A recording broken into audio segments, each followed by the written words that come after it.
Well, so this is it. Look at this ridiculous car. This is the 1990, excuse me, I'm getting over a cold. This is the 1990 Miata that I bought. And as you can see,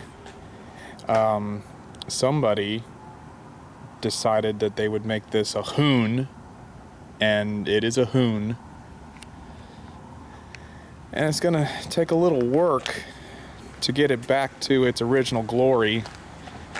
And that was the plan all along, was to have something that was original. And this is the original.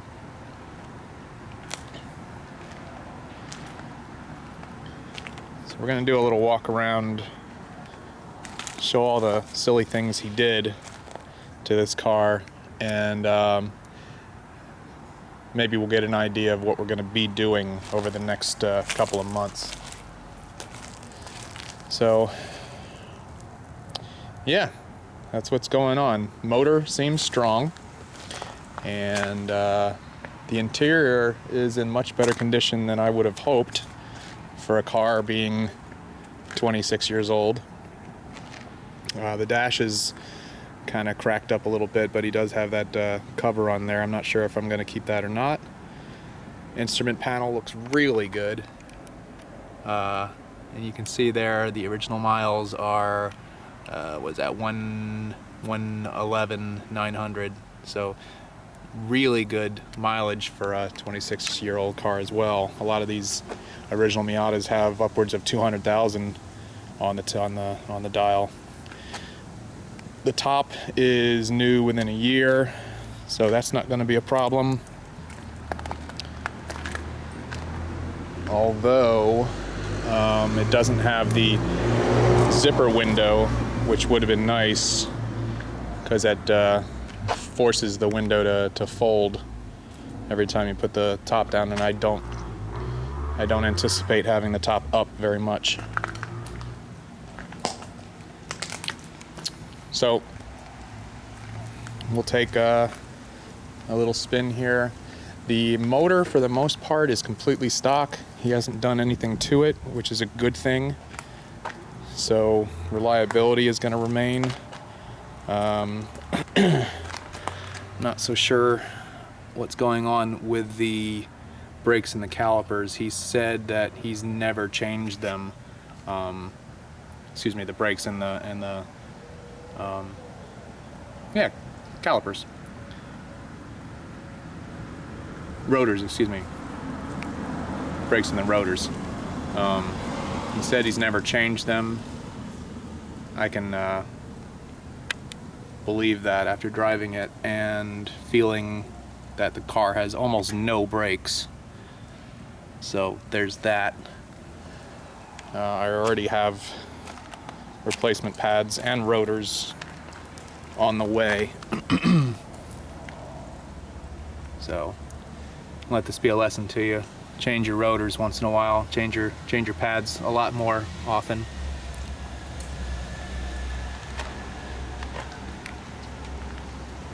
So he's got these silly stripes on there. Those are stickers that'll pull off. Ridiculous wheels. This is a fiberglass hood. Alright, so under this ridiculous hood, we've got a motor that looks really pretty good. I'm not seeing what sometimes happens is you get some oil leaking, and this little well right in here tends to get all gunked up with goo and oil and dirt and shit. So that's looking pretty good. The seal looks like it could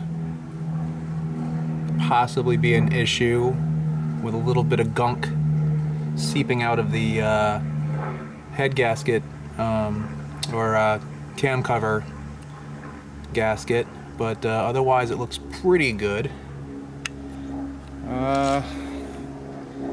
Looks like the brake reservoir is holding fluid. this overflow for the coolant, that's probably gonna need to go, because that's cracked right there, and I checked in there, there's nothing in there. But I did check, this is a newer radiator. He said he replaced within a year or two or something like that. And it looks like it's just fine. It's full of fluid. I'm looking at the belt down there. Belt looks not really sure. Hard to say. It's unlikely that it's been changed ever, and that's probably going to have to be something I'll think about changing. But as far as the pulleys go, pulleys look good. I'll have to really delve into that later. I'll have to delve in there later to see. Yeah, I don't know about that belt right there. That looks a little crusty.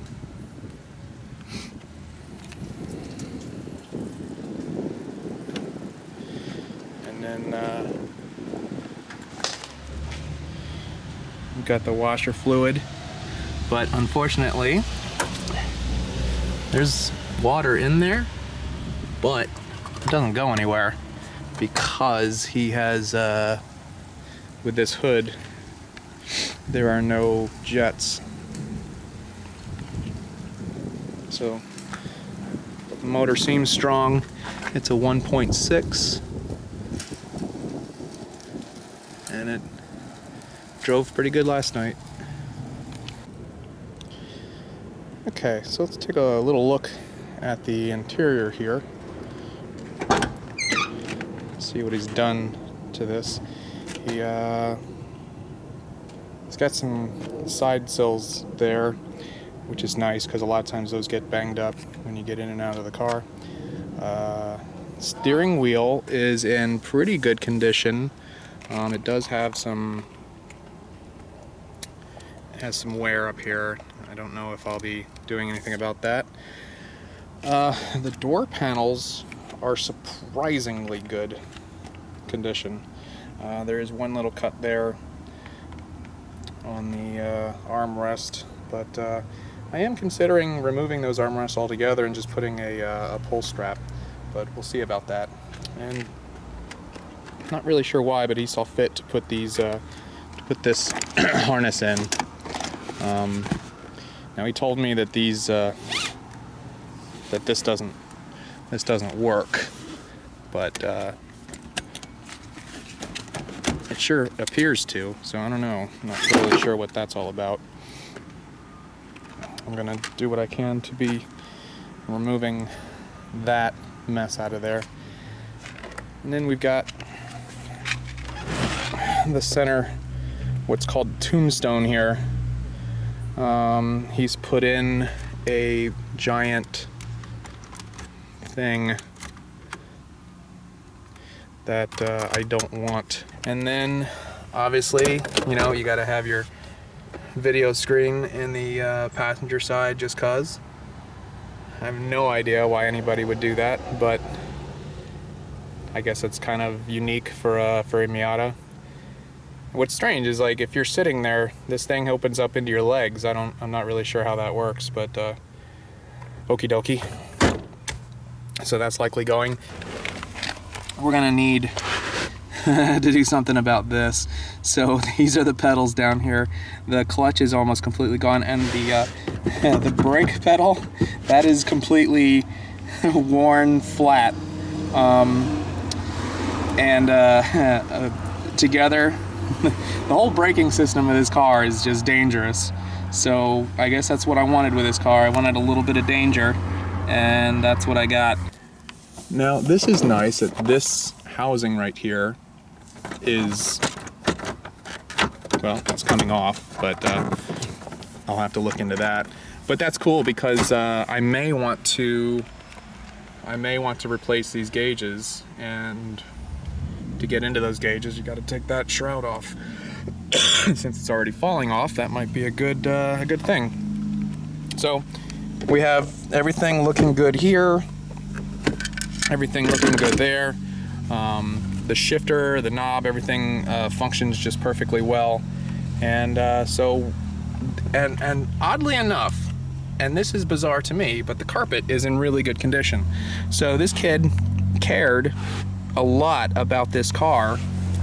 He just did it in a way that is confusing and puzzling to me.